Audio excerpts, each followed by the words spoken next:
Tijuana, c'est la dernière étape avant le rêve américain. Dans cette ville mexicaine, à la frontière de la Californie, on entend parler arménien à chaque coin de rue, tant les candidats à l'exil y sont nombreux. C'est par ici que beaucoup de nos compatriotes tentent de réaliser leur rêve américain. Dans le viseur de la politique migratoire durcie du président américain Donald Trump, on retrouve aussi des citoyens arméniens.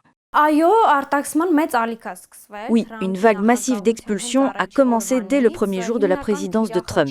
La cible principale, ce sont les Chinois et les Indiens, qui sont visiblement des travailleurs migrants. Les Indiens sont des travailleurs migrants dans le monde entier et les expulsions ont été très nombreuses. Ces opérations d'expulsion ne sont pas qu'une simple question de politique migratoire. Elles font partie d'un agenda plus large de sécurité intérieure et de maintien de l'ordre public. Il semble que Trump, durant sa présidence, veuille rétablir la loi sur les ennemis étrangers qui datait du XVIIIe siècle. Il veut nettoyer son pays de la masse criminelle. La justification, l'objectif, c'est de restaurer l'ordre public, d'assurer la sécurité. Mais aux États-Unis, experts et juristes avancent l'argument inverse. Ce sont justement les immigrés qui signalent les crimes, tandis que la population locale reste silencieuse. Selon eux, les expulsions ne réduiront pas la criminalité, mais l'augmenteront. Plus encore, sans les travailleurs migrants, l'économie serait en danger, car les Américains ne font pas ces travaux. Beaucoup de cas sont connus de personnes entrant illégalement sur le territoire américain en traversant la frontière mexicaine. Cela peut être considéré comme une violation du régime légal et mener à une détention.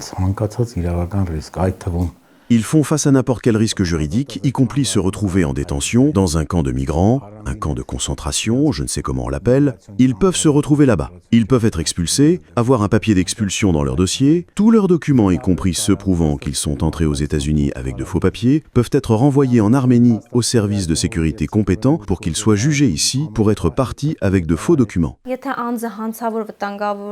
Si une personne est un sujet criminellement dangereux, c'est la détention qui la menace, pas l'expulsion. Mais ceux qui ne représentent pas une menace pour le pays, la vie publique, la sécurité, mais qui sont entrés illégalement, eux sont simplement expulsés. Selon les données de l'ambassade des États-Unis en Arménie, pour l'année fiscale 2024, un total de 2688 visas d'immigrants a été délivré à des Arméniens. La majorité dans les catégories de parents proches, 1103, et de la loterie de la diversité, 1063. Mais dans le processus d'expulsion, ce sont 2808 Arméniens entrés illégalement qui sont aujourd'hui listés. Il y a même des avocats d'origine arménienne en Amérique qui se spécialisent dans la légalisation des immigrants illégaux, en régularisant leur séjour, en réglant la question de l'asile par le biais des tribunaux.